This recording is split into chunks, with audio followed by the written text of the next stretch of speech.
அஸ்ஸலாமு அலைக்கும் வரஹ்மத்துல்லாஹி வபரகாத்துஹு. இன்னல் ஹம்தலில்லாஹ் நஹ்மதுஹு வ நஸ்தஈனுஹு வ நஸ்தக்ஃபிருஹு வ நஊது பில்லாஹி மின் ஷுரூரி அன்ஃபுஸினா வ மின் ஸய்யிஆத்தி அமாலினா. மை யஹ்தியல்லாஹு ஃபலா முதில்ல லஹு வ மை யுத்லில் ஃபலா ஹாதிய லஹு. வ அஷ்ஹது அன் லா இலாஹ இல்லல்லாஹ் வ அஷ்ஹது அன்ன முஹம்மதன் அப்துஹு வ ரசூலுஹு. قال ربي اشرح لي صدري ويسر لي أمري வஹலுல் உக்தத்தம் மின் லிசானி யஃப்கஹு கௌலி அம்மா பாத். எல்லாம் அல்ல அல்லாஹ்வின் கணியத்திற்குரியவர்களே, அல்லாஹ்வினுடைய அன்பும் அருளும் என்றைக்கும் வற்றிவிடாத கிருபையும் கருணையும் நாம் உயிரிலும் உயர்வாக உபசரிக்கிற அண்ணலம் பெருமகனார் நபிகள் நாயகம் ஸல்லல்லாஹு அலைஹி வஸல்லம் அவர்கள் மீதும், அன்னவர்களது மார்க்கத்தை மக்கள் மன்றத்தில் கொண்டு போய் சேர்த்த அத்துணை நபித்தோழர்கள் தோழியர்கள் மீதும், நபி அவர்களினுடைய சொல் செயல் அங்கீகாரங்களை நம் கை சேர்க்க பாடுபட்ட, அதற்காக வேண்டி அளப்பெரும் நேரங்களை ஒதுக்கிய தாபியின்கள், தபா தாபியின்கள், இன்னும் எண்ணற்ற இமாம்கள் மீதும், குறிப்பாக இந்த ரமலானுடைய மாதங்களில் மார்க்க சொற்பொழிவுகளை செவிமடுத்து அதன்படியே செயலாற்ற வேண்டும் என்கிற உயரிய லட்சியத்தோடு இந்த நிகழ்ச்சிகளில் சங்கமித்திருக்கிற நம்மவர்கள் மீது என்றும் நீடித்த நிலை பெறட்டுமாக. எல்லாம் அல்ல அல்லாஹ்வின் கணியத்திற்குரியவர்களே, மறையும் மாற்றமும் என்ற தலைப்பின் கீழாக பல்வேறு மார்க்க உபதேசங்களை நாம் அறிந்து வருகிறோம். திருமறை குர்ஆனை படித்து மனிதர்கள் அவர்களது வாழ்வை மாற்றிக்கொள்ள வேண்டும் என்ற நோக்கத்தோடு இந்த தலைப்பை நாம் அணுகுகிறோம். இந்த தலைப்பினுடைய முக்கிய அம்சமாக மனிதர்களினுடைய வாழ்க்கையை அவர்கள் எப்படி மாற்றிக்கொள்வது, மனிதர்கள் அவர்களது வாழ்வை தகவமைத்து கொள்வதற்கான வழிவகைகள் என்னென்ன, வழிமுறைகள் என்னென்னவென்பதையும் நாம் அறிந்து கொண்டால் மட்டும்தான் இந்த தலைப்பினுடைய முழு பயனை நாம் அடைய முடியும். பொதுவாக மாற்றத்தை பொறுத்த வரைக்கும் அது உள்ளம் சம்பந்தப்பட்டது. உடல் ரீதியான மாற்றங்களும் இருக்கிறது. இப்போ இழைச்சிருக்கிற ஆள் குண்டா போயிட்டார், குண்டா இருக்கிற ஆள் இழைச்சிட்டார்னா இதுவும் மாற்றம்தான். ஆனால் அல்லாஹு தாலா உள்ள ரீதியான மாற்றத்தை தான் மனிதர்களிடமிருந்து எதிர்பார்க்கிறான். அல்லாஹ்விற்காக, அவனுடைய மார்க்கத்திற்காக மனிதர்கள் உள்ளத்தில் அவர்களுக்கு ஏற்படக்கூடிய ஆசைகளை கட்டுப்படுத்தி அந்த உள்ளத்தோடு போராடி அவர்கள் தங்களுடைய வாழ்க்கையில் மாற்றத்தை ஏற்படுத்தி கொள்வதற்கு தான் அல்லாஹ் தஆலா மிகப்பெரிய அந்தஸ்தையும் சிறப்பையும் நமக்கு கொடுக்குறான். நபிகள் நாயகம் ஸல்லல்லாஹு அலைஹி வஸல்லம் அவர்கள் சொன்னார்கள், இன்னமல் அஅமாலு பின்னியாத், மனிதர்களினுடைய செயல்பாடுகள் அவர்களினுடைய எண்ணங்களை பொறுத்து அமைகிறது என்பதை நபிகள் நாயகம் ஸல்லல்லாஹு அலைஹி வஸல்லம் அவர்கள் நமக்கு சொல்லி கொடுத்துருக்குறாங்க. இதை பல பயான்களில் பல உரைகளில் கேட்டு இதனுடைய அரபி வாசகத்தை கூட நாம் மனனம் செய்து வைத்திருக்கலாம். அந்த அளவுக்கு ரொம்ப பிரபலியமான செய்தி. அல்லாஹ்வுடைய தூதரிலிருந்து என்ன சொல்ல வர்றாங்கன்னா, ஒரு மனிதருடைய செயல் அது தீமையாக இருக்கலாம் அல்லது நன்மையாக இருக்கலாம், இவைகள் அனைத்தும் அவனுடைய உள்ளத்தை கொண்டுதான் கணக்கிடப்படுகிறது. அவனுடைய செயல்பாடுகள் அவனுடைய எண்ணத்தை கொண்டே, நீயத்தை கொண்டே அமைகிறது என்பதை நபிகள் நாயகம் ஸல்லல்லாஹு அலைஹி வஸல்லம் அவர்கள் நமக்கு சொல்லியிருக்கிறாங்க. அப்போ இந்த உள்ளத்தை நாம் என்றைக்கு கட்டுப்படுத்துகிறோமோ, மனக்கட்டுப்பாடோடு சுயக்கட்டுப்பாடோடு நம்முடைய வாழ்க்கையை என்றைக்கு நாம் வடிவமைத்து கொள்கிறோமோ, உள்ளத்தை நாம் என்றைக்கு அடிமைப்படுத்தி வைத்திருக்கிறோமோ அன்றைக்குத்தான் நம்முடைய வாழ்க்கை முழுமையான மாற்றத்தை பெறும். இந்த திருக்குரானை படிக்கிறோம், அதிகமான உரைகளில் இந்த திருமறை குர்ஆனினுடைய வாக்குகளை செவிய இருக்கிறோம். இதெல்லாம் நம்ம வாழ்க்கையில் என்னைக்கு மாற்றத்தை கொடுக்கும்னா, என்றைக்கு நாம் நம்முடைய உள்ளத்தை அடிமைப்படுத்தி வைத்திருக்கிறோமோ, சுய கட்டுப்பாடோடு மனக்கட்டுப்பாடோடு நாம் வாழுகிறோமோ அன்னைக்குத்தான் இவைகளெல்லாம் நமக்கு மாற்றத்தை கொடுக்கும். சரி, மனக்கட்டுப்பாடுனா என்ன? இதை இலகுவான உதாரணத்தின் அடிப்படையில் எப்படி புரிஞ்சுக்கிறது? இப்போ ஒரு ஆள் என்ன செய்கிறாருன்னா, 50 வயசு அடைஞ்சிட்டார். மருத்துவமனைக்கு தன்னுடைய உடல் நலனை சரிபார்ப்பதற்கு போகிறார். எல்லா டெஸ்ட்டையும் எடுத்துருவோம், வயசு 60% தாண்டிச்சு, ½ செஞ்சுரி போட்டாச்சு, நம்ம எல்லா டெஸ்ட்டையும் எடுத்துருவோம்னு ஹாஸ்பிட்டலுக்கு போகிறார். 1008 நோய்கள், சுகரு, பிபி, கொலஸ்ட்ரால்னு வாயில் வராத நூதன நோய்கள்லாம் அவருடைய உடலில் வந்துருச்சு. இப்போ மருத்துவர் எல்லா உணவுக்கும் தடை விதிச்சிட்டார். சர்க்கரை சாப்பிடக்கூடாது, இனிப்பு தொடக்கூடாது, எண்ணெய் பொருள் பக்கமே போகக்கூடாது, காரம் சாப்பிடக்கூடாது, புளிப்பு சாப்பிடக்கூடாதுன்னு எல்லா உணவுகளுக்கும் தடை விதிச்சிட்டார். அதுக்கு முன்னாடி வரைக்கும் அந்த மாதிரியான உணவுகள் மேலே இவருக்கு அவ்வளோ பெரிய அபிப்பிராயம் ஒன்றும் இருக்காது. என்னைக்கு மருத்துவர் சாப்பிடக்கூடாதுன்னு இந்த உணவுகளுக்கெல்லாம் தடை போட்டாரோ அன்னையிலேருந்து அந்த உணவுகளை பார்க்கும்போது ஒரு கியூரியாசிட்டி வரும், அது மேலே ஒரு ஆர்வம், அது மேலே ஒரு ஆசை ஒன்று வரும். அதுக்கு முன்னாடி வரைக்கும் 50 வருஷமா வீட்டில் நம்ம நல்ல சாப்பாடு சாப்பிட்ருக்க மாட்டோம், நல்ல உணவுகளை சாப்பிட்ருக்க மாட்டோம். என்னைக்கெல்லாம் இந்த உணவுகளுக்கு மருத்துவர்கள் தடை விதிச்சிட்டாங்களோ அன்னையிலிருந்து பார்த்தீங்கன்னா வீடுகளில் வகை வகையாக சமைக்க ஆரம்பிச்சிருவாங்க. வீட்டில் நம்மளை பார்க்க வர விருந்தாளிகள் கூட ஸ்வீட்டு தான் வாங்கிட்டு வருவாங்க, இனிப்பு பலகாரங்கள் எண்ணெய் பலகாரங்கள் தான் வாங்கிட்டு வருவாங்க. இப்போ இப்படியான பொருட்களை, உணவு பண்டங்களை, பலகாரங்களை, பதார்த்தங்களை பார்க்கும்போது அவருடைய மனசு தூண்டுது. சரி, கொஞ்சோண்டு சாப்பிட்ருவோம், ரொம்ப சாப்பிட்டா உடலுக்கு கேடு. ஒரு லட்டு சாப்பிட்றதுனால என்ன இருக்குது, ஒரு ஜாங்கிரி சாப்பிட்றதுனால என்ன இருக்குது, ஒரு பாதுஷா ஸ்வீட் எடுத்து சாப்பிட்றதுனால என்ன இருக்குன்னு யோசிக்கிறார். அவருடைய உள்ளம் அப்படி யோசிக்க வைக்குது. அவருடைய உள்ளம் அவருக்கு ஆசையை தூண்டுது. இதை சாப்பிட்டுரு, ஒரு துண்டாவது எடுத்து சாப்பிட்டுரு அப்படின்னு நம்முடைய உள்ளம் தூண்டுது. இந்த நேரத்தில் அவர் என்ன செய்கிறாரு, தன்னுடைய உடல் நலத்தை கருதி, தன்னுடைய ஆரோக்கியத்தை கருதி, ஆரோக்கியம் அமானிதம் என்பதை கருதி அந்த உணவை தள்ளிடுறார். இது மருத்துவர்கள் சாப்பிடக்கூடாதுன்னு சொல்லியிருக்கிறாங்க, இந்த உணவு எனக்கு கேடு, இந்த உணவு எனக்கு பிடிச்சிருந்தாலும், என்னுடைய உள்ளம் ஆசையை தூண்டினாலும், பல பேர் சாப்பிடணும்னு ஃபோர்ஸ் பண்ணாலும் இதை நான் தொடமாட்டேன் அப்படின்னு தன்னுடைய உள்ளத்தோடு போராடி ஒரு மாற்றத்தை அங்கு ஏற்படுத்துகிறாரே. சுய கட்டுப்பாடோடு மனக்கட்டுப்பாடோடு அந்த தருணத்தை அவர் கையாளுகிறாரே. இந்த கையாளுமை தான் மனக்கட்டுப்பாடு, சுய கட்டுப்பாடு. இந்த பண்பை நாம் என்றைக்கு நம்முடைய வாழ்க்கையில் ஏற்படுத்தி கொள்கிறோமோ அன்னைக்கு நம்முடைய வாழ்க்கையில முழுமையான மாற்றத்தை நாம் கண்டிடலாம். இந்த சுய கட்டுப்பாடு இல்லைன்னு வைங்களேன், மனக்கட்டுப்பாடு இல்லை என்றால் நாம் முழுமையான நிலையான மாற்றத்தை தழுகவே முடியாது. இந்த உலகத்துல மனிதர்களை தாண்டி எண்ணற்ற உயிரினங்கள் இருக்குதா இல்லையா? மனிதர்கள் இருக்கிறாங்க. மனிதர்களை தாண்டி மனிதர்களை விட பலம் வாய்ந்த, மனிதர்களை சாகடிக்கக்கூடிய, கொல்லக்கூடிய பல உயிரினங்கள் இருக்கிறது. அது கடல்வாழ் உயிரினங்களா இருக்கலாம், காடுகளில் வசிக்கக்கூடிய உயிரினங்களாக இருக்கலாம். இப்படி பல உயிரினங்கள் இருக்கிறது, மனிதர்களை விட பலம் வாய்ந்ததா இருக்கிறது. ஆனா அல்லாஹ் தஆலா இந்த உலகத்தில் இருக்கக்கூடிய அத்துணை படைப்புகளையும் விட, வானத்தை விட, பூமியை விட, மலைகளை விட, சிங்கத்தை விட, திமிங்கலத்தை விட, ஒட்டுமொத்த உயிரினங்களையும் விட மனிதர்களை அல்லாஹ் தஆலா மகத்துவப்படுத்தி வச்சிருக்கிறான்ல, மனிதர்களை அல்லாஹ் சிறப்புப்படுத்தி வச்சிருக்கிறான்ல. மனிதர்கள் சிறப்புப்படுத்தப்படுறதுக்கு என்ன காரணம் நீங்க நினைக்கிறீங்க? அல்லாஹ் தஆலா குர்ஆன்ல அந்த காரணத்தை தெளிவுபடுத்துறான். 33வது அத்தியாயத்துல 72வது வசனத்துல அல்லாஹ் தஆலா சொல்றான், இன்னா அரல்னல் அமானத அல ஸமாவாதி வல் அர்லி வல் ஜிபால். ஒரு அமானிதத்தை வானங்களுக்கு கொடுத்தோம், பூமிக்கு கொடுத்தோம், மலைகளுக்கு ஒரு அமானிதத்தை கொடுத்தோம். ஃபஅபைன அன் யஹ்மில்னஹா வ அஷ்ஃபக்ன மின்ஹா. அந்த அமானிதத்தை சுமப்பதற்கு அந்த உயிரினங்கள், அந்த ராட்சச படைப்புகள் அஞ்சி நடுங்கி விட்டது, அந்த அமானிதத்தை ஏற்க மறுத்து விட்டது. வ ஹமலஹல் இன்சான். மனிதன் அதை ஏற்றுக்கொண்டான்.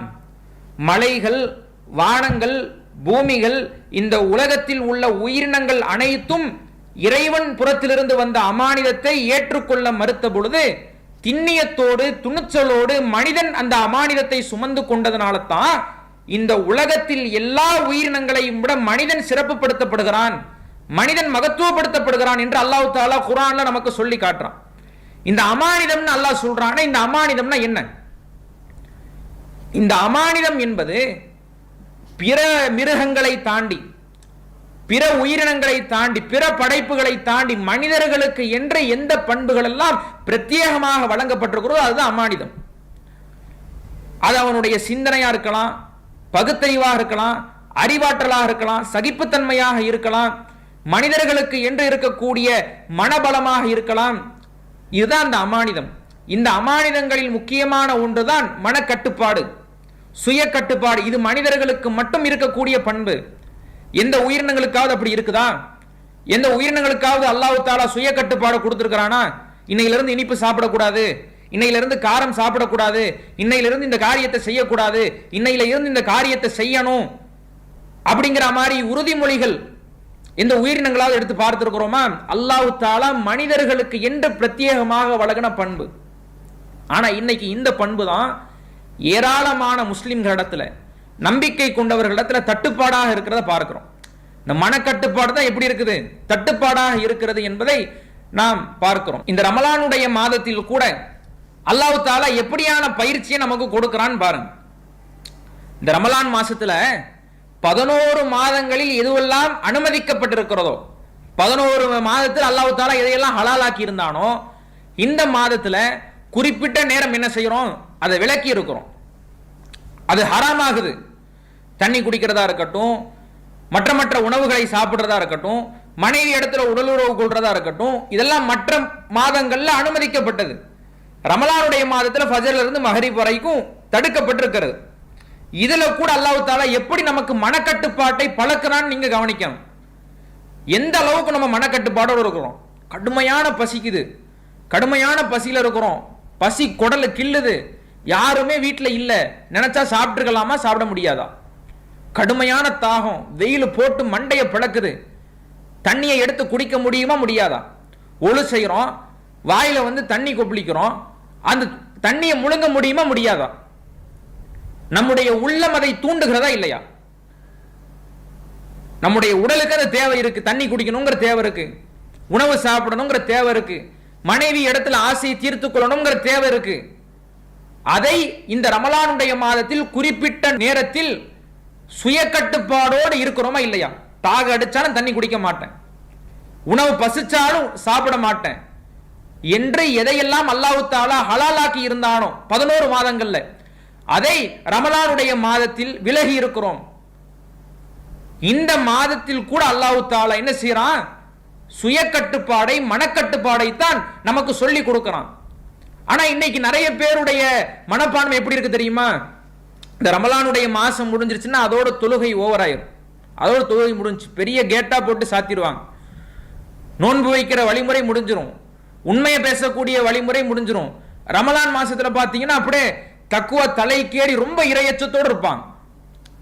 அல்லாஹ் தஆலா எந்த மாசத்தை பயிற்சிக்குரிய மாதமா ஆக்குனானோ அந்த மாதத்துல கரெக்டா இருந்துட்டு, எந்த மாதங்கள்ல இதை பிரதிபலிக்கணுமோ, எந்த மாதங்கள்ல இதை அப்ளை பண்ணணுமோ அந்த மாதத்துல எப்படி ஆயிருவாங்கன்னா அப்படியே இரையச்சத்துல குன்றி போய் அப்படியே மனக்கட்டுப்பாடுகள்லாம் ஒண்ணுமே இல்லாமல் போய் அவர்களினுடைய செயல்பாடுகள் அமைவதை நீங்க பார்க்கலாம். ஏங்க ரமலான் மாசம் முடிஞ்சிச்சு தொழுகலையானா, ரமலான்ல தொழுதுட்டேன்ல, வாங்கலம்பாய் நோன்பு வைங்க, சுன்னத்தான வக்துகள் தொழுவுங்க, அதெல்லாம் ரமலான்ல முடிஞ்சு போச்சு. அல்லாஹ் விட துவா கேளுங்க, பாமன்னிப்பு கேளுங்க, அதெல்லாம் ரமலான்ல கேட்டாச்சு. அல்லாஹ் தஆலா எதை பயிற்சி ஆக்கி இருக்கிறானோ, ஒரு விஷயத்தை செய்யறதுக்கு, ஒரு விஷயத்தை செய்யாம இருக்கிறதுக்கு மனக்கட்டுப்பாடு முக்கியம். மனம் ஒத்துழைச்சாதான் ஒரு காரியத்தை செய்ய முடியும், மனம் ஒத்துழைச்சாதான் ஒரு காரியத்துல இருந்து விலக முடியும். அல்லாஹ் தஆலா அந்த பயிற்சி இந்த ரமலான் மாசத்துல கொடுக்கறான். ஆனா இன்னைக்கு என்ன செய்யறோம்? அந்த ரமலான் மாசத்துல மட்டும் அதை செஞ்சுக்கிட்டு மற்ற மாதத்துல எல்லாத்தையும் ஒரு பெரிய பூட்டா வாங்கி போட்டுறோம். உதாரணத்துக்கு நம்முடைய செயல்பாடுகள் எப்படி இருக்குன்னு பாருங்க.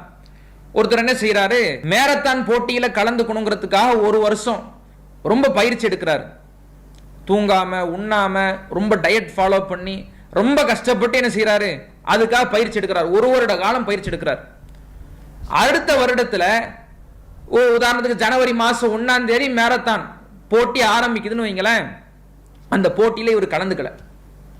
ஒரு வருஷம் அதுக்கு தான் பயிற்சி எடுக்கிறாரு, போட்டியில போய் கலந்துக்கல. ஏண்டா போட்டியில கலந்துக்கல? அதுக்கு தானே இவ்வளவு வருஷம் போராடுனேன், அதுக்கு தானே இவ்வளவு வருஷம் போட்டி போட்டு, அதுக்கு தானே இவ்வளவு வருஷம் பயிற்சி செஞ்ச, ஏன் அந்த போட்டியில கலந்துக்கலன்னு கேட்டா அவர் பதில் சொல்றாரு, அதுதான் ஒரு வருஷம் நான் பயிற்சி பண்ணல, ஒரு வருஷம் நான் அதுக்காக முயற்சி செஞ்சல, அதுதான் நான் போட்டியில கலந்துக்காததுக்கு காரணம் அப்படின்னு சொன்னா இதை ஏத்துப்போமா? இவர் பேசக்கூடிய பேச்சு ஏற்புடையதா இருக்குதா? இந்த ஒரு வருஷ காலம் எதுக்கு அவர் பயிற்சி பண்ணாரு, எதுக்கு அவர் கஷ்டப்பட்டாரு, எதுக்கு வேர்வை சிந்தினாரு? ஒரு நாள் அந்த மேரத்தான் போட்டியில கலந்துக்கணுங்கிறதுக்காகத்தான். ஆனா அந்த போட்டியிலே அவர் கலந்துக்காம வெறும் ஒரு வருட காலம் அவர் பயிற்சி மட்டும் செய்தால் அது அவருக்கு போதுமானதா இருக்குமா? அப்ப இந்த ரமலானுடைய மாதத்தை நீங்க அந்த உதாரணத்தை பொருத்தி பாருங்க. இந்த ரமலானுடைய மாதத்துல இருந்து அல்லாஹ் எதை எதிர்பார்க்கிறான்? யா அய்யுஹல்லதீன ஆமனு குத்திபா அலைக்குமுஸ் ஸியாமு கமா குத்திபா அலல்லதீன மின் கப்லிக்கும் லஅல்லக்கும் தத்தகூன். முந்தைய சமுதாயத்திற்கு நோன்பை கடமையாக்கியது போல உங்களுக்கும் நோன்பை கடமையாக்கி இருக்கிறோம். ஏன்? லஅல்லக்கும் தத்தகூன், நீங்கள் இரையச்சம் பெற வேண்டும் என்பதற்காக, உங்களுடைய உள்ளம் பக்குவம் அடைய வேண்டும், பதமடைய வேண்டும், மனக்கட்டுப்பாடோடு வாழ்வதற்கு நீங்கள் பழக வேண்டும் என்பதற்காகத்தான் அல்லாஹ் தஆலா இந்த நோன்பை கடமையாக்கி இருக்கிறான். இந்த நோன்புல பிராக்டிஸ் பண்ணிட்டு அடுத்த 11 மாதங்கள்ல அதை அப்ளை பண்ணாம எது பயிற்சிக்குரிய நாட்களோ அதுல மட்டும் அமல்கள் செஞ்சு, அதுல மட்டும் பாவமான காரியங்கள் இருந்து விலகி, அதுல மட்டும் மனக்கட்டுப்பாடோடு சுய கட்டுப்பாடு இருந்தா போதுமானதா? ரமலான் மாதம் மூலமாக கூட அல்லாஹ் தஆலா நமக்கு அதைத்தான் சொல்லி கொடுக்கிறான். மனக்கட்டுப்பாடோடு இருக்க பழகிக்குங்க. என்றைக்கு நாம் நம்முடைய வாழ்க்கையில் இந்த பண்பை தமதாக்கி கொள்கிறோமோ அன்னைக்கு தான் நம்முடைய வாழ்க்கையில விடிவு காலம் பிறக்கும். மாற்றத்தை அல்லாஹ் தஆலா கொடுப்பான். மனமாற்றம் எப்பொழுது வரும்? மனம் மாறினால்தான் மாற்றம் வரும். அல்லாஹ் குர்ஆன்ல 13வது அத்தியாயத்துல 11வது வசனத்துல சொல்றான், இன்னல்லாஹ லா யுகையிரு மா பிகௌம் ஹத்தா யுகையிரு மா பி அன்ஃபுஸிஹிம். ஒரு கூட்டத்தார் தங்களினுடைய உள்ளங்களை மாற்றிக் கொள்கிறவரை, தங்களுக்கு தாங்களே தகவமைப்பை தேடிக் கொள்கிறவரை அல்லாஹ் தஆலா அவர்களை மாற்ற மாட்டான். எப்படி அல்லாஹ் தஆலா பேசுறான் பாத்தீங்களா? ஒரு கூட்டத்தார் தங்களையே மாற்றிக் கொள்கிறவரை, தங்களினுடைய உள்ளங்களை அவர்கள் மாற்றுகிறவரை அல்லாஹ் தஆலா அவர்களுக்கு மாற்றத்தை கொடுக்க மாட்டான். என்னைக்கு நம்முடைய உள்ளத்தை மாத்திக்கிறணும், நம்முடைய உள்ளத்திற்கு பக்குவத்தை சொல்லிக் கொடுக்கணும், பதத்தை சொல்லிக் கொடுக்கணும், இறையச்சத்தின் அடிப்படையில் இறை நெருக்கத்தோடு மனக்கட்டுப்பாடோடு நம்முடைய வாழ்க்கை அமைத்துக் கொள்ள வேண்டும் என்று என்றைக்கு நாம் முயற்சி செய்கிறோமோ, மாறணும்னு நினைக்கிறோமோ, அப்பொழுதுதான் அல்லாஹ் தஆலா மாற்றத்தை கொடுக்கிறான். நீ மாறாத வரைக்கும், உன்னுடைய உள்ளத்தை நீ மாற்றாத வரைக்கும் அல்லாஹ் தஆலா உன்னுடைய உள்ளத்துல மாற்றத்தை ஏற்படுத்த மாட்டான். அப்ப இந்த தலைப்பிலிருந்து நாம் பெற வேண்டிய முக்கிய பாடம் என்னவென்றால், நாம் நம்முடைய உள்ளத்தை மாற்றிக்கொள்ள வேண்டும். உள்ள கட்டுப்பாடோடு மனக்கட்டுப்பாடோடு இருக்க வேண்டும். அதுதான் மிகப்பெரிய தியாகம். அதுல நம்ம ஜெயிச்சு வென்று வந்துட்டோம்னா அல்லாஹ் தஆலா மிகப்பெரிய பரிசை கொடுக்கிறான். குர்ஆன்ல அல்லாஹ் சொல்றான், வனஃப்ஸி வமா ஸவ்வாஹா, இந்த உள்ளத்தை நெறிப்படுத்தியவன் மீது ஆணையாக, ஃபஅல்ஹமஹா ஃபுஜூரஹா வ தக்வாஹா, இந்த உள்ளத்திற்கு பாவத்தையும் நன்மையையும் கற்றுக் கொடுத்தோம். கத் அஃப்லஹ மன் ஸக்காஹா, இந்த உள்ளத்தை தூய்மைப்படுத்தியவர் வெற்றி பெற்றார். வகத் காப மன் தஸ்ஸாஹா, உள்ளத்தை மாசுபடுத்தியவர் தூசுப்படுத்தியவர் தோல்வி அடைந்தவர் ஆவார் என்று அல்லாஹ் தஆலா 91வது அத்தியாயத்தில் பேசி காட்டுறான். அல்லாஹ் என்ன சொல்றான்? ஃபஅல்ஹமஹா ஃபுஜூரஹா வ தக்வாஹா, இந்த உள்ளத்திற்கு நன்மையையும் சொல்லிக் கொடுத்தோம், தீமையையும் சொல்லிக் கொடுத்தோம். அப்படித்தான் இந்த உள்ளத்தை நாம் உதயம் பெற செய்தோம் என்று அல்லாஹ் குர்ஆன்ல பேசுறான். அப்ப இந்த உள்ளத்தை அல்லாஹ் எப்படி படைச்சிருக்கிறான்? இந்த உள்ளம் நன்மையையும் செய்ய தூண்டும், தீமையையும் செய்ய தூண்டும். ரெண்டுத்துக்குமே ரெண்டு புரோகிராமே உள்ள செட் பண்ணிருக்கிறேன். இப்படி செட் பண்ணிட்டு அல்லாஹ் இந்த உள்ளத்தை தூய்மைப்படுத்தக்கூடிய பொறுப்பை யாருக்கு கொடுக்கிறான்? கத் அஃப்லஹ மன் ஸக்காஹா, இந்த உள்ளத்தை தூய்மைப்படுத்தியவர் வெற்றி பெற்றார். அந்த பொறுப்பையும் கடமையும் அல்லாஹ் தஆலா நம்ம கையில கொடுக்கிறான்.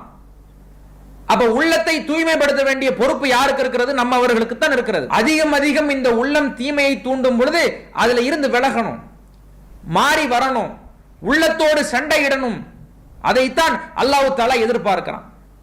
மற்ற எந்த படைப்பும் இப்படி வானவர்கள் இருக்கிறாங்கல்ல, வானவர்களினுடைய படைப்பை நீங்க எடுத்துக்கிறீங்க. வானவர்கள் எப்படியாப்பட்ட படைப்புக்கு சொந்தக்காரர்கள்? வானவர்களை மனிதர்களுக்கு முன்னுதாரணமா சொல்ல மாட்டாங்க. எந்த பயான்லையாவது வானவர்கள் இப்படி இருக்கிறாங்களே, ஏன் நீ இப்படி இல்லைன்னு கேட்பாங்களா? அப்படி யாரும் கேட்டிருக்கிறாங்களா? அல்லது அல்லாஹ்வாவது வானவர்கள் இப்படி வணங்குறாங்களே, நீ இப்படி வணங்கக்கூடாதுன்னு நல்லா கேட்டிருக்கிறானா? அப்படி கேட்டது கிடையாது. வானவர்களினுடைய படைப்பு என்பது வேறு. வானவர்கள் எப்படி படைக்கப்பட்டிருக்கிறாங்கன்னா, அல்லாஹ்விற்கு கட்டுப்படுவதற்கு என்றே படைக்கப்பட்டவர்கள். அவர்களினுடைய உள்ளத்திற்கு அல்லாஹ் தஆலா நன்மையை மட்டும்தான் சேர்த்திருக்கிறான். நன்மையை மட்டும்தான் செய்ய முடியும், பாவத்தை செய்ய முடியாது. அப்படி எல்லாம் ப்ரோக்ராம் பண்ணி வச்சிருக்கிறான். ஆனா மனிதர்கள் அல்லாஹ் சொல்லும் பொழுது ஃபஅல்ஹமஹா ஃபுஜூரஹா வ தக்வாஹா, இந்த உள்ளத்திற்கு நன்மையையும் கொடுத்தோம், தீமையையும் கொடுத்தோம், இரண்டையும் செய்யக்கூடிய அறிவையும் செறிவையும் மனிதர்களுக்கு கொடுத்தோம். இப்படி கொடுத்ததனால மனிதர்கள் அவர்களினுடைய உள்ளத்திற்கு இணங்கி போய் அவர்களினுடைய ஆசாபாசங்களை அடைய வேண்டும் என்பதற்காக அல்லாஹ் தஆலா எதையெல்லாம் தடுத்திருக்கிறானோ, எதையெல்லாம் ஹராமாக்கி இருக்கிறானோ, இந்த குர்ஆன் எதிலிருந்து எல்லாம் விலகச் சொல்லுகிறதோ அதுல இருந்து விலகி விடாமல் இந்த உள்ள தூண்டுதல்களுக்கு அவர்கள் இரையாகி விடக்கூடாது.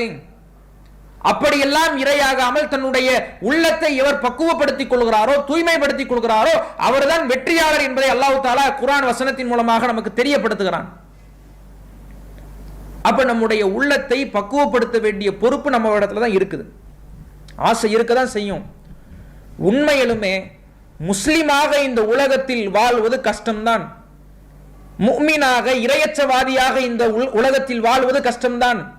ஆசைகள் இருக்கும், ஏக்கங்கள் இருக்கும், எண்ணற்ற தியாகங்கள் செய்யணும். உலகத்தை பார்க்கும் பொழுது எல்லாம் பயங்கரமா டெவலப் ஆகிக்கிட்டு போறான். பார்க்குறோம்ல, இணையதளங்கள்ல பார்க்குறோம், சமூக வலைதளங்கள்ல பார்க்குறோம். அதெல்லாம் பார்த்து உள்ளம் ஆசைப்படும். ஒரு நியூ இயர் பண்டிகை வருது. நியூ இயர் பண்டிகையில் இதை இப்படி பண்டிகையை கொண்டாடக்கூடாதுன்னு இஸ்லாம் நமக்கு சொல்லுதே. எல்லாரும் இப்படி ஜாலியா கொண்டாடுறாங்களே. தீபாவளி பண்டிகையை இஸ்லாம் கூடாதுன்னு சொல்லுதே. எல்லாரும் வெடி வெடிச்சு ஜாலியா இருக்கிறாங்களே. இஸ்லாம் காதலிக்க கூடாதுன்னு சொல்லுதே. எல்லாரும் காதலிச்சுட்டு ஜாலியா இருக்கிறாங்களே. எல்லாத்திற்கும் இஸ்லாமிய மார்க்க முட்டுக்கட்டை போடுகிறது, கெடுபுடிகளை போடுகிறது. இசையா அதை கேட்கக்கூடாது. மனிதர்களுக்கு இனிமையாகத்தான் இருக்கும், கேட்டா நல்லா இருக்கும், பரவசமாகத்தான் இருக்கும், கேட்கக்கூடாது. திரைப்படமா அதை பார்க்க கூடாது. திரைப்படத்தை பார்த்தா நல்ல டைம் பாஸா தான் இருக்கும். அதுல வரக்கூடிய நகைச்சுவைகள், அதுல வரக்கூடிய ஆபாசங்கள் கண்ணை கவரும். இதை மனிதர்கள் செய்யக்கூடாது. அவர்களுடைய உள்ளம் இதற்கு ஆசைப்படத்தான் செய்கிறது. அல்லாஹ் தஆலா இந்த உள்ளத்தை அப்படித்தான் படைத்திருக்கிறான். இருந்தாலும் இந்த பாவமான காரியங்களிலிருந்து வெற்றி பெற்று உள்ளத்தோடு போராடி ஊர்ஜிதமாக தன்னுடைய உள்ளத்தோடு சண்டையிட்டு எவர் இதிலிருந்து விலகிக் கொள்கிறாரோ அவர்தான் வெற்றியாளர். தியாகம் பண்றார்ல, கஷ்டப்படுறார்ல, இந்த உலகத்துல வழிகெடுவதற்கான அனைத்து வாய்ப்புகளும் நமக்கு உண்டு. அதுவும் வெளிநாட்டில் இருக்கிறவங்களுக்கு அதை விட அதிகமான வாய்ப்புகள் இருக்கு. ஊர்ல இருக்கும் போது ஒரு 4 பேர் நம்மளை கண்காணிச்சுக்கிட்டே இருப்பாங்க. அல்லாஹ்வுக்காக இல்லைனாலும் சரி, ஒரு 4 பேர் பார்க்கறாங்க, தெரிஞ்ச யாராவது பார்த்துட்டா தப்பாயிரும், கெட்ட பேர் வந்துடும் அப்படிங்கிறதுக்காகவாவது நம்ம என்ன செய்வோம், ஒழுக்கமா கட்டுக்கோப்பா இருப்போம். வெளிநாட்டில் சைத்தான் அப்படி தூண்டுறான், சைத்தான் உள்ளத்தில் அப்படி ஏற்படுத்துவான். உன் மனைவி கூட இல்லையே, தனிமையில் இருக்கிறியே, போன்ல எவ்வளவோ காட்சிகள் வருதே, அதெல்லாம் பார்க்கலாமே, சைத்தான் தூண்டுவான், உள்ளம் அப்படி தூண்டும். இந்த தூண்டுதலுக்கெல்லாம் எவர் இரையாகி விடுகிறாரோ அவர் தோல்வி அடைந்து விட்டார். அவர் தன்னுடைய உள்ளத்தை மாசுபடுத்தி விட்டார், தூசுபடுத்தி விட்டார். இந்த தூண்டுதல்களுக்கெல்லாம் இரையாகாமல் அல்லாஹ்வை நினைத்து பார்த்து சுய கட்டுப்பாடோடு இந்த பாவமான எண்ணங்கள் எல்லாம் வருகிற பொழுது அதுல இருந்து விலகி வென்று வெளியே வர்றாரே, இவர்தான் வெற்றி பெற்றவர் என்று அல்லாஹ் தஆலா குர்ஆன்ல சொல்றான். ஃபேஸ்புக்ல ரீல்ஸ் பார்த்துக்கிட்டே இருக்கிறோம். ரீல்ஸ் பார்த்துக்கிட்டே இருக்கும் பொழுது திடீர்னு ஒரு பாட்டு வருது, பழைய கால இளையராஜா பாட்டு. அப்படியே கேட்க இனிமையா இருக்கும். எல்லாத்தையுமே சீக்கிரமா ஸ்க்ரோல் பண்ற நாம அந்த பாட்டு வரும்போது மட்டும் என்ன செய்வோம், கொஞ்சம் அப்படி தாமதமாகும் ஸ்க்ரோல் பண்றதுக்கு. சரி, 1 நிமிஷம் ரீல்ஸ் தானங்க, இதை கேட்கறதா நரகத்துக்கா போப்போம் நினைப்போம். இந்த 1 நிமிஷம் தானே, அப்படி கேட்க இனிமையா இருக்கு, கேட்டுக்கிறோம் நினைப்போம். உள்ளம் அப்படி தூண்டும். அல்லாஹ்வுக்கு அஞ்சி மனக்கட்டுப்பாடோடு அந்த பாவத்தில் இருந்து விலகுவதற்கு நம்முடைய உள்ளத்தை நாம் பக்குவப்படுத்திக் கொண்டால், அதை நம்முடைய உள்ளத்திற்கு நாம் பழகினால் நம்முடைய வாழ்க்கையில மாற்றத்தை எதிர்பார்க்கலாம். நபிகள் நாயகம் ஸல்லல்லாஹு அலைஹி வஸல்லம் என்ன சொன்னாங்க தெரியுமா? அல்லாஹ்வுடைய தூதர் முஜாஹித், தியாகி என்பவர் யார் என்பதை நபிகள் நாயகம் ஸல்லல்லாஹு அலைஹி வஸல்லம் அவர்கள் சொல்லும் பொழுது, மன் ஜாஹத நஃப்ஸஹு லில்லாஹ், அல்லாஹ்வுக்காக தன்னுடைய உள்ளத்தோடு யார் போரிடுகிறாரோ, உள்ளத்தோடு யார் சண்டையிடுகிறாரோ அவர்தான் முஜாஹித், அவர்தான் மிகப்பெரிய தியாகி. முஜாஹித்னா யாருங்க? முஜாஹித் என்ற வார்த்தைக்கான பொருள் என்ன? அல்லாஹ்வுடைய பாதையில் போர் செய்கிறவர் தான் முஜாஹித்.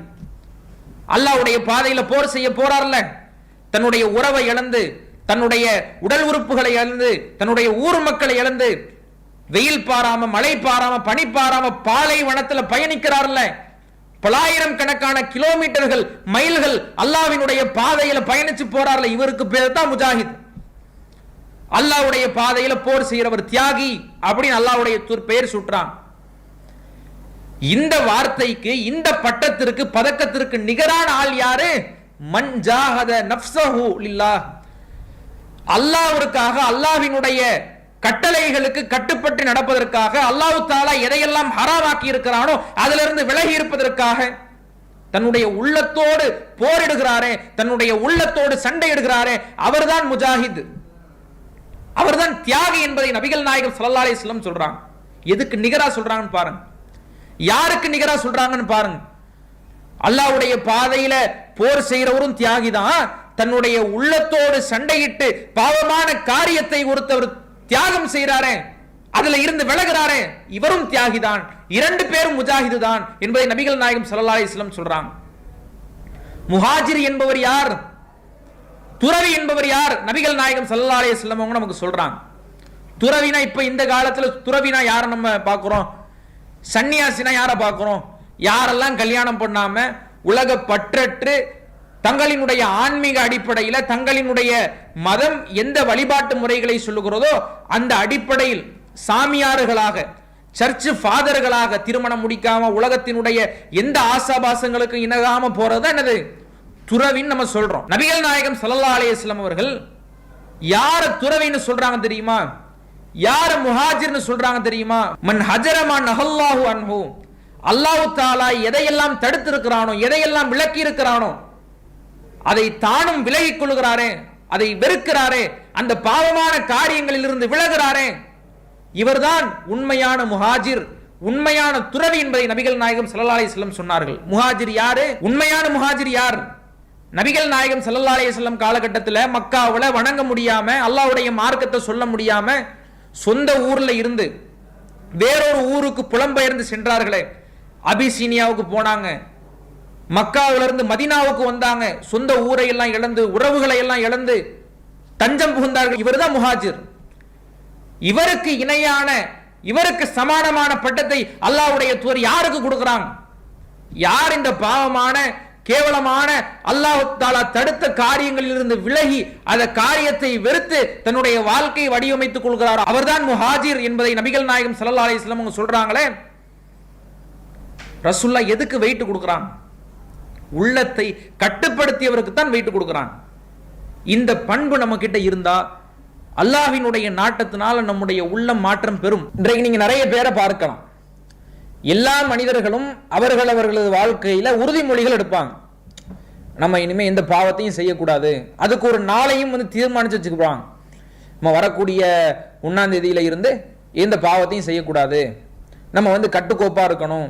எல்லா மனிதர்களும் மார்க்க விஷயத்திலையும் அல்லது உலக விஷயத்திலையும் இப்போ 1ஆம் தேதியில இருந்து நான் என்ன செய்ய போறேன், ஜிம்முக்கு போறேன், 1ஆம் தேதியில இருந்து நான் டயட் ஃபாலோ பண்ண போறேன், 1ஆம் தேதியில இருந்து என்னுடைய உடலை நான் கட்டுக்கோப்பாக வைத்துக் கொள்ள போகிறேன். ஒவ்வொரு மனிதர்களும் என்ன செய்வார்கள், தன்னுடைய வாழ்க்கையில ஏதோ ஒரு கட்டத்துல உறுதிமொழிகள் எடுப்பார்கள்.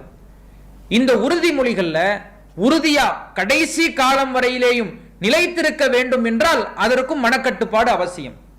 நம்ம வாழ்க்கையில நாமளும் மாறும். சில பயான்கள் கேட்கும் போது, குர்ஆன் வசனத்தை படிக்கும் பொழுது மாறுறோம். அந்த மாற்றம் ஏற்படுகிறது. கடைசி வரையிலையும் கடைசி காலம் வரையிலையும் அந்த மாற்றம் ஏற்படுகிறதா? நிலையான மாற்றமாக இருக்கிறதா? 3 நாள் இருக்கிறோம், 4வது நாள் வழி தவறி போறோம். 1 வாரம் இருக்கிறோம், அடுத்த நாள் அதை கடைபிடிக்க முடியவில்லை. அல்லாஹ் தஆலா குர்ஆன்ல யா அய்யுஹல்லதீன ஆமனு, இறை நம்பிக்கை கொண்டவர்களே, அவ்ஃபு பில் உகூத், வாக்குறுதிகளை நிறைவேற்றுங்கள் என்று அல்லாஹ் தஆலா குர்ஆன்ல சொல்றான். வாக்குறுதிகள் நிறைவேற்றுறதுனா என்ன? வாக்குறுதிகளை நிறைவேற்றுறது பக்கத்துல யார் இருக்கிறாங்களோ அண்டை வீட்டார்களுக்கோ நண்பர்களுக்கோ மற்ற மனிதர்களிடத்துல கொடுத்த வாக்கை மட்டும் நிறைவேற்றுறதா? நாம் என்ன வாக்குறுதிகளை நமக்கு கொடுக்கிறோமோ அதுவும் வாக்குறுதி தான் அடங்கும். இனிமே நான் பொய் பேச மாட்டேன், இனிமே நான் சரக்கடிக்க மாட்டேன், இனிமே நான் சிகரெட் பிடிக்க மாட்டேன், சூதாட மாட்டேன், பாவமான காரியங்கள்ல ஈடுபட மாட்டேன்னு ஒருத்தவர் உறுதிமொழி எடுக்கிறார். மனக்கட்டுப்பாடோடு இருக்க போறன்னு ஒருத்தவர் ஊர்ஜிதமாக தன்னுடைய வாழ்க்கையில ஒரு ரெசல்யூஷன் எடுக்கிறார். அந்த உறுதிமொழிகள் எப்படி இருக்கிறது? அது ஒரு 2 நாள் 3 நாள் தாக்கு பிடிக்கும். அதற்கு பிறகு மீண்டும் பழைய மாதிரி ஆயிடுவார். இந்த உடம்ப குறைக்க போறேன், டயட் மெயின்டைன் பண்ண போறேன்னு சொல்லக்கூடிய ஆட்களை எல்லாம் நீங்க பார்க்கலாம். இப்படி ரொம்ப தீவிரமா ஏதாவது ஃபங்க்ஷனுக்கு போவாங்க, ஃபங்க்ஷனுக்கு போயிட்டாங்க, யாராவது என்ன வெயிட் கூட்டிட்டா மாதிரி தெரியுதே அப்படின்னு ஏதாவது சொல்லிட்டாங்கன்னா அப்போ ஒரு ஸ்பார்க் வந்துடும். சார் இப்படி சொல்லிட்டாங்களே, நம்ம குண்டாயிட்டோம்னு சொல்லிட்டாங்களே, வெயிட் கூடிருச்சுன்னு சொல்லிட்டாங்களே, நம்ம எப்படியாவது உடம்ப குறைச்சிடணும், இன்ஷா அல்லாஹ் நாளையில இருந்து உடம்ப குறைச்சிடணும்னு ஆரம்பிப்பார். ஒரு வாரம் தாக்கு பிடிக்கும். 1 வாரம் வாக்கிங் போறது என்ன, ஜாக்கிங் போறது என்ன, சைக்கிளிங் போறது என்ன, எல்லாமே நடக்கும். டயட்லயும் இருப்பார். உணவு இது வேண்டாம், இதுதான் சாப்பிடணும், இது சாப்பிடக்கூடாது, பசிக்கும், மனசு சொல்லும், அதெல்லாம் கட்டுப்படுத்திக்கிட்டு இவ்வளவுதான் சாப்பிடணும்னு உறுதியா இருக்கிறோம். எது வரைக்கும்? ஒரு வாரம் வரைக்கும். அதற்கு பிறகு என்ன ஆகுது? வீட்டில் ஏதாவது நல்ல சாப்பாடுகள் சமைச்சாங்கன்னா அல்லது நண்பர்கள் எங்கேயாவது சாப்பிட வெளியே கூப்பிட்டு போனாங்கன்னா அங்க நம்முடைய உறுதிப்பாடு தளருதா இல்லையா? சரி, இந்த வாரம் பார்த்துக்குருவோம், அடுத்த வாரத்திலிருந்து ஆரம்பிப்போம், அடுத்த வாரத்துல இப்படி ஆகும்.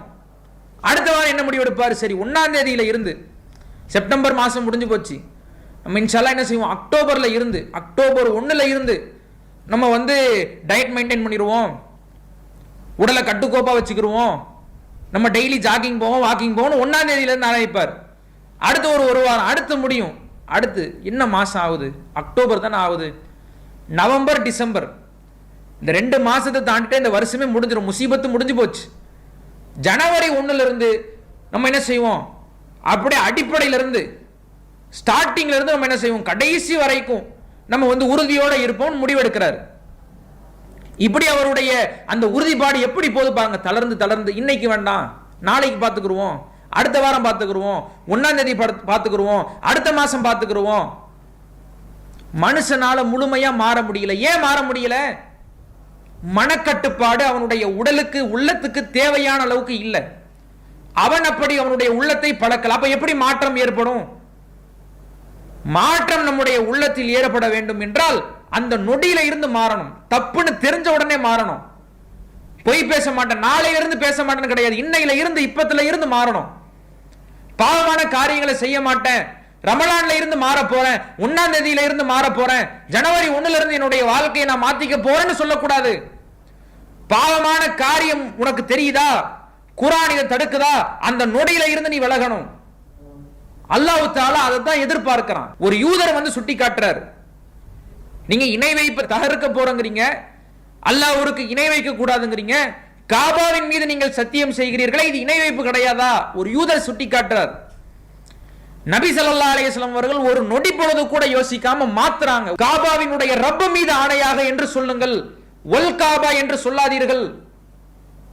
எப்படி மாறுறாங்கன்னு பாருங்க. ரசூலுல்லாஹ் 1ஆம் தேதி மாத்திக்கிறோம்னு நினைச்சாங்களா? ஜனவரி 1 வந்தோடனே பாத்துக்கிறோம், முஹர்ரம் 1 வந்தோடனே பாத்துக்கிறோம் ரசூலுல்லாஹ் நினைச்சாங்களா? இன்னைக்கு நாள் நல்லா இல்ல, நாளையிலிருந்து மாத்திக்கிறோம் ரசூலுல்லாஹ் சொன்னாங்களா? என்னைக்கு அல்லாஹ்வுடைய தூதருக்கு இது தவறு என்று உணர்த்தப்படுகிறதோ, அல்லாஹ்வுடைய தூதர் என்றைக்கு இதை தவறு என்று உணர்ந்தார்களோ அந்த நொடியிலிருந்து ரசூலுல்லாஹ் மாறுறாங்க. இந்த மாற்றத்தை நாம் கொண்டு வர வேண்டும். அமல்கள்ல நீடித்திருக்கக்கூடிய அமல்களை தான் அல்லாஹ் தஆலா விரும்புறான். 2 நாள் செய்யறது, 3 நாள் செய்யறது. நீங்க ரமலான்ல ஒரு முதல் 3 நாள் நீங்க பாத்தீங்கன்னா அப்படியே வெள்ளை சட்டையாவே நீங்க பள்ளிவாசல்ல பார்க்கலாம். வெள்ளை சட்டை, கலர் சட்டை கூட கிடையாது, தொப்பி இருக்கும், வெள்ளை சட்டை இருக்கும், ஜிப்பா இருக்கும், வேட்டி இருக்கும், அத்தர் தேய்ச்சிருப்பாங்க. அப்படியே தக்குவா தலைக்கேறி போயிருக்கும். அப்படியே பிறை தேய தேய அப்படியே ஈமானும் இறையச்சமும் தேய்ந்து வந்துகிட்டே இருக்கும். ஏன்? மனக்கட்டுப்பாடு இல்லை. என்னைக்கு நம்முடைய மாற்றம் இறுதி காலம் வரையிலேயும் நீடிக்கும்? என்றைக்கு நம்முடைய உள்ளத்திற்கு மனக்கட்டுப்பாடு, நான் அடிமைப்படுத்தணும் என்னுடைய உள்ளத்தை, நான் சொல்றதை என்னுடைய உள்ளம் கேட்க வேண்டும் என்று என்றைக்கு நாம் நம்முடைய உள்ளத்தை தகவமைக்கிறோமோ அன்றைக்குத்தான் முழுமையான மாற்றத்தை நாம் காணுவோம். நபிகள் நாயகம் ஸல்லல்லாஹு அலைஹி வஸல்லம் அவர்கள் 3 பேருடைய குகைவாசிகளினுடைய வரலாறு நமக்கு சொல்லித் தராங்க. அந்த வரலாறு நமக்கு சொல்றது என்னங்க? காட்டோரமாக 3 பேர் பயணிச்சு போறாங்க. போற வழியில கடுமையான மழை, மழையில இருந்து தப்பிக்கணும், ஒரு குகைக்குள்ள போகணும். போறாங்க. ஒரு பெரிய பாறை அந்த குகையினுடைய வாசலை அடைக்குது. ஒரு பெரிய பாறை எந்த குகைக்கு எந்த வாசல்ல வந்தாங்களோ அந்த வாசல் அடைச்சிருச்சு, வெளியே போக முடியல. 3 பேரும் முடிவெடுக்கிறாங்க. அல்லாஹ்வுடைய பொருத்தத்தை நாடி நம்ம வாழ்க்கையில, நம்ம வாழ்வியல் அனுபவத்துல எதையெல்லாம் அல்லாஹ்வினுடைய ரில்வானை எதிர்பார்த்து, அல்லாஹ்வினுடைய திருப்பொருத்தத்தை எதிர்பார்த்து நாம செஞ்சோமோ அதை எல்லாத்தையுமே அல்லாஹ்விடத்துல முறையிடுவோம். முறையிட்டு நாம என்ன செய்வோம்? இந்த குகையில இருந்து வெளியே போகணுங்கிறதுக்காக அல்லாஹ்விடத்துல பாதுகாப்பு தேடுவோம், பிரார்த்தனை செய்வோம். 3 பேர் மஷூரா பண்றாங்க. 3 பேருமே தன்னுடைய வாழ்க்கையில அல்லாஹ்வினுடைய பொருத்தத்தை எதிர்பார்த்தவர்கள் என்னவெல்லாம் செய்தார்களோ அவைகளை சொல்லி முறையிட்டு அல்லாஹ்விடத்துல கையேந்தி பிரார்த்திக்கிறாங்க. அந்த 3 மனிதர்ல ஒரு ஆள் சொல்றார், இறைவா, என்னுடைய குடும்பத்துல இருந்து ஒரு பெண் என்னுடைய தந்தையோடு பிறந்த சகோதரருடைய மகள். இவளை நான் நேசிச்சேன், அளவு கடந்து காதலிச்சேன். இந்த காதல் எப்படி மாறுது? தவறான செயலின் பால் என்னுடைய தந்தையுடைய சகோதரருடைய மகளை நான் அழைக்கிறேன். அவன் முதல்ல மறுக்கிறா. நான் தவறு செய்ய கூப்பிடுறேன், அவன் வரல. அடுத்து கொஞ்ச காலம் கழிச்சு அவருக்கு வறுமை ஏற்படுது, ரொம்ப ஏழ்மை நிலை ஏற்படுது. காசு பணம் இல்ல, பொருளாதாரம் இல்ல. என்ன நாடி வந்தார், நான் தவறு செய்ய அழைச்சேன். அதற்கு அவள் உடன்பட்டால் நாங்கள் இருவரும், ஒரு ஆணும் பெண்ணும் எந்த நிலையில் பிணைந்து பிரிய முடியாத தருணம் ஏற்படுமோ, ஆணும் பெண்ணும் சேர்ந்து எந்த தருணத்தில் பிரிய முடியாத ஒரு நிலை ஏற்படுமோ, அந்த தருணத்தில் அந்த பெண் சொன்னால், யா அப்தல்லா இத்தகில்லா, அல்லாஹ்வினுடைய அடியான அல்லாஹ்விற்கு நீ அஞ்சிக்கொள் என்று அந்த பெண் சொன்னால், தரக்துஹா, இறைவா நான் அந்த பெண்ணை விட்டு விட்டேன், உனக்கு அஞ்சி நான் அந்த காரியத்திலிருந்து விடை பெற்று விட்டேன் என்று அந்த மனிதர் சொல்றார். இப்படி 3 பேருமே அவர்கள் தன்னுடைய வாழ்க்கையில் அல்லாஹ்வினுடைய பொருத்தத்தை எதிர்பார்த்து என்னவெல்லாம் செய்தார்களோ அதை சொல்லுகிறார்கள். அந்த பாறை அகற்றப்படுகிறது, குகையிலிருந்து வெளியேறுகிறார்கள். அல்லாஹ்வினுடைய பாதுகாப்பு, அல்லாஹ்வினுடைய உதவி உடனடியாக வருகிறது. யோசி பாருங்க அந்த மனிதருடைய நிலையை. இத்தகில்லாங்கிற வார்த்தை அவர் குர்ஆன்ல படிச்சிருக்கவே மாட்டாரா? அவருடைய வேத நூல்ல கேள்விப்பட்டிருக்கவே மாட்டாரா? எந்த சொற்பொழிவுகளையும் கேள்விப்பட்டது இல்லையா? அல்லாஹ் ஒருத்தவன் பார்க்கிறான், அவனுக்கு நாம் அஞ்சனுங்கிறது தெரியாதா? தெரியும். எந்த நிலையில் அவருடைய உள்ளம் மாற்றம் பெறுதுங்கிறத பாருங்க. தவறு செய்ய அழைக்கும் பொழுது மாற்றம் பெறல, 2 பேருமே அந்த அறைக்குள் செல்லும் பொழுது மாற்றம் பெறல. ஆணும் பெண்ணும் எந்த நிலையில் சேர்ந்து பிரிய முடியாதோ அந்த நிலையில் அந்த பெண் சொல்றா, இத்தகில்லா, அல்லாஹ்விற்கு நீ அஞ்சிக்கொள் அடியானே என்கிறாள். அல்லாஹ்விற்கு அஞ்சி நான் வெளியேறிவிட்டேன் இறைவா என்று அவர் சொன்னபோது அந்த பிரார்த்தனை உடனடியாக அங்கீகரிக்கப்பட்டு அல்லாஹ் தஆலா உதவி செஞ்சான். எப்படியான மனக்கட்டுப்பாடு பாருங்க. எப்படி ஷைத்தான் எப்படி தூண்டியிருப்பான், அவருடைய உள்ளம் எப்படி தூண்டி இருக்கும் தவறு செய்யறதுக்கு. இத்தகில்லாங்கிற ஒரே ஒரு வார்த்தை அவரை மாற்றியதா இல்லையா? இறையச்சத்தை அவருடைய உள்ளத்தில் விதைத்ததா இல்லையா? மிகப்பெரிய மனமாற்றத்தை ஏற்படுத்தியதா இல்லையா? ஏன் அந்த மனமாற்றம்? மனக்கட்டுப்பாடு அவருக்கு இருந்ததால் வந்தது அந்த மனமாற்றம். அப்படி உள்ளத்தை நாம் அடிமைப்படுத்த தெரிந்திருக்க வேண்டும். அப்போதுதான் நிலையான மாற்றத்தை நாம் அடைய முடியும். நிலையா இருக்கும், 2 நாள் 3 நாள்ல போயிடாது. கெட்ட சிந்தனைகள் வருது, நன்மைகள் செய்யறதுக்கு உள்ளம் சோம்பேறித்தனப்படுது. இதுல இருந்து நம்ம வெல்லணும், இதுல உள்ளத்தை வெற்றி பெறணும். இதில் உள்ளத்தோடு சண்டையிட்டு பாவமான காரியம் சிந்தனை வருதா, அதுல இருந்து விலகணும். நன்மையை செய்யறதற்கு உள்ளம் வர மறுக்குதா, அதோடு சண்டையிட்டு நன்மையை செய்ய வேண்டும்.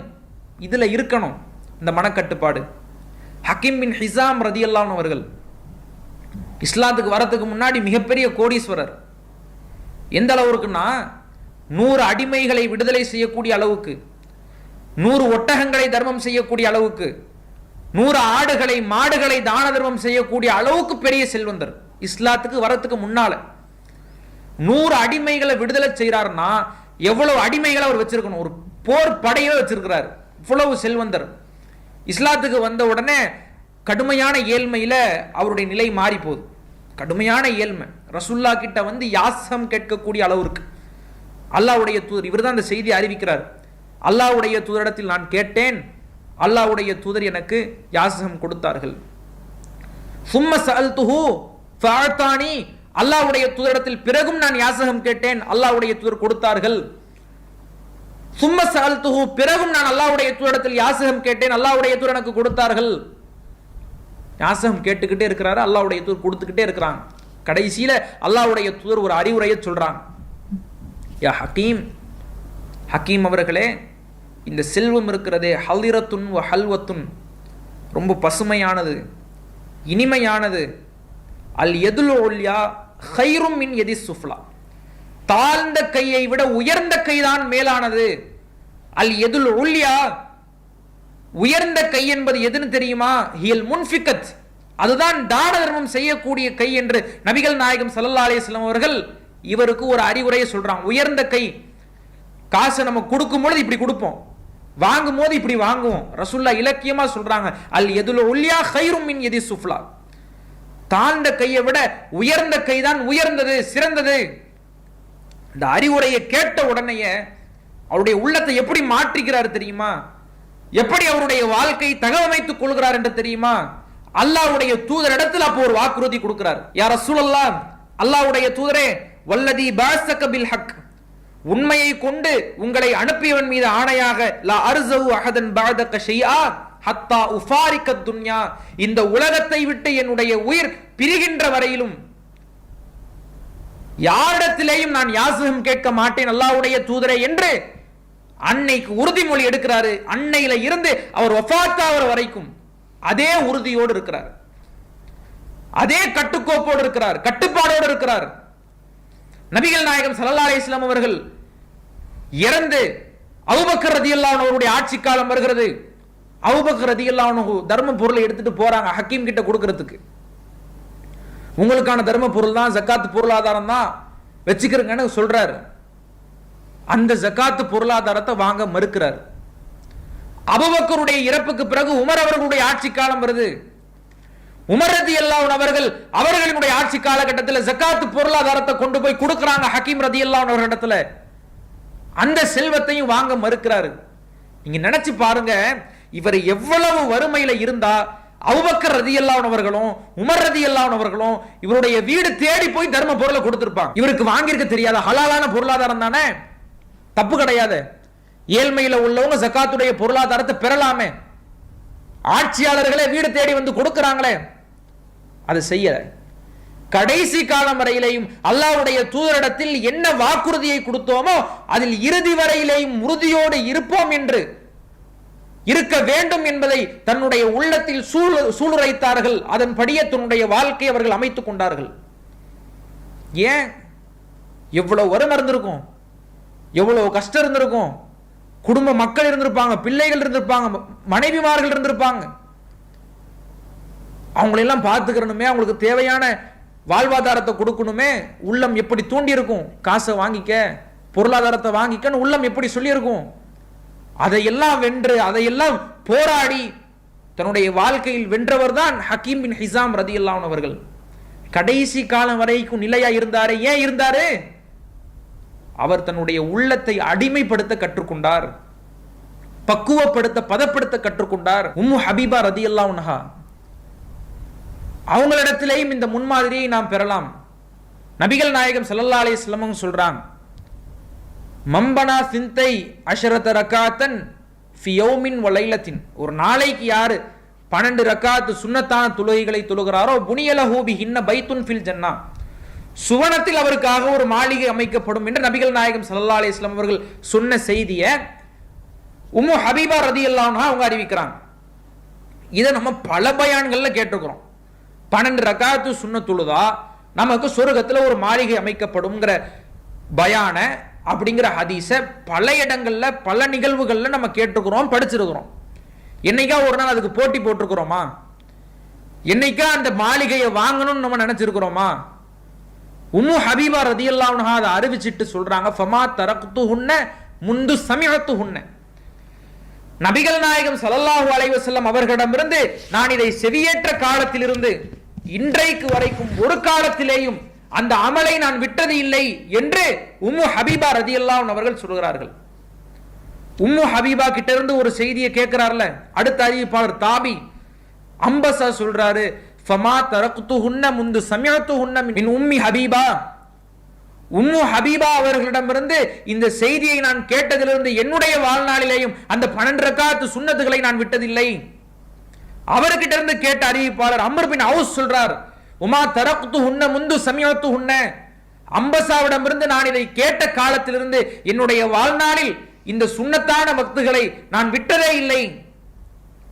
அம்ர் பின் அவுஸிடமிருந்து கேட்ட நோமான் பின் சாலிம் அவர்கள் சொல்கிறார்கள், உமா தரக்துஹுன்ன முந்து சமிஅத்துஹுன்ன, அம்ர் பின் அவுஸிடமிருந்து இந்த ஹதீஸை நான் எப்பொழுது கேட்டேனோ அந்த காலத்திலிருந்து இப்போது வரை அதை நான் விட்டதே இல்லை. எவ்வளவு காலம் நீடிக்குது பாருங்க அந்த உறுதி. நம்மளும் கேட்டிருக்கிறோம், பல பயான்கள் அதை கேட்டு அந்த ஹதீஸ் புளிச்சு போயிருக்கிறோம். இருந்தாலும் அந்த ஹதீஸ்கள் நம்ம வாழ்க்கையை மாற்றுச்சா? நிலையான மாற்றத்தை அது கொடுத்துச்சா? பயான்ல கேட்கும் பொழுது ஒரு நாள் தொழுகிறோம், 2 நாள் தொழுகிறோம்.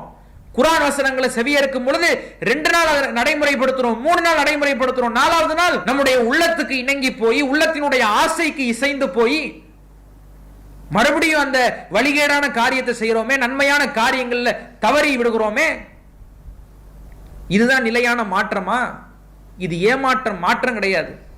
நபிகள் நாயகம் ஸல்லல்லாஹு அலைஹி வஸல்லம் அவர்கள் அப்துல்லாங்கிற ஒரு தோழரை பார்த்து, அப்துல்லா பின் அம்ர் பின் லாஸ் ரலியல்லாஹு அன்ஹு அவர்களை பார்த்து, லா தகுன் மிஸ்ல ஃபுலானின், இன்னாரை போன்று நீ ஆகிவிடக் கூடாது என்றார்கள். அப்துல்லா ரலியல்லாஹு அன்ஹு கேட்கிறாங்க, அல்லாஹ்வுடைய தூதரே, நான் யாரை போன்று ஆகிவிடக் கூடாது? நீ யாரை போல ஆயிடக்கூடாது தெரியுமா? ஒருத்தவர் இரவு தொழுகையை தொழுகிறாரு, பிறகு அந்த தொழுகையை கைவிட்டு விடுகிறார், இவரை போல நீ ஆயிராதன். நான் இரவு தொழுகை தொழுதுட்டு அதை கைவிட்டுறாரு. ஏதாவது ஒரு பயான்ல நாமளும் கேட்கிறோம், சுன்ன தொழுகையை பத்தி கேட்கிறோம், தொழுகையை பத்தி கேட்கிறோம், 2 நாள் நடைமுறைப்படுத்துறோம், 3 நாள் நடைமுறைப்படுத்துறோம், அது முழுமையான மாற்றத்தை ஏற்படுத்தல. ரசூலுல்லாஹ் இவரை போல நீ ஆயிராத. எந்த அமல்களை செய்தாலும், எப்படி உன்னுடைய வாழ்க்கையில் நீ மாற்றத்தை ஏற்படுத்திக் கொள்ள வேண்டும் என்று நினைத்தாலும் அது நிலைத்திருக்க வேண்டும், நித்தியம் பெற்றிருக்க வேண்டும், நீடித்திருக்க வேண்டும் என்பதை உன்னுடைய உள்ளத்தில் ஆழப்பதிய வைக்க வேண்டும். அல்லாஹ்வுடைய தூதர் இந்த நபிமொழியின் வாயிலாக தான் கற்றுக் கொடுக்கிறான். நிலையான அமல்களை தான் அல்லாஹ் தஆலாவும் விரும்புகிறான், நிலையான மாற்றத்தை தான் அல்லாஹ் தஆலா விரும்புகிறான். அப்ப நம்முடைய வாழ்க்கை மாற்றம் பெற வேண்டும். இந்த குர்ஆன் வசனங்களை எல்லாம் படித்து அந்த வசனத்திற்கு ஏற்ப நம்முடைய வாழ்க்கையை வடிவமைத்துக் கொள்ள வேண்டும் என்றால், அந்த மாற்றம் வஃபாத் வரையிலேயும், கியாமத் நாள் வரையிலேயும், நாம் இறந்து போகிற வரையிலேயும் அது நீடித்து நித்தியம் பெற்றிருக்க வேண்டும் என்றால், நம்முடைய உள்ளத்தில் அளவுக்கு அதிகமான மனக்கட்டுப்பாட்டை நாம் வளர்த்துக் கொள்ள வேண்டும். மனக்கட்டுப்பாடோடு, சுய கட்டுப்பாடோடு என்றைக்கு நாம் வாழ பழகிறோமோ, உள்ளத்தை அடிமைப்படுத்த நாம் என்றைக்கு பழகிறோமோ, அன்றைக்குத்தான் நம்முடைய வாழ்க்கையில் முழு மாற்றத்தை, நித்தியமான நிலையான மாற்றத்தை நாம் பெற முடியும் இன்ஷா அல்லாஹ். அத்தகைய ஒரு பாக்கியத்தை வல்ல ரஹ்மான் நம்ம அவர்களுக்கு கொடுக்க வேண்டும். வாஹிரு தாவாஹு அல்ஹம்துலில்லாஹி ரப்பில் ஆலமீன். அஸ்ஸலாமு அலைக்கும் வரஹ்மத்துல்லாஹ். அல்லாஹு அக்பர், அல்லாஹு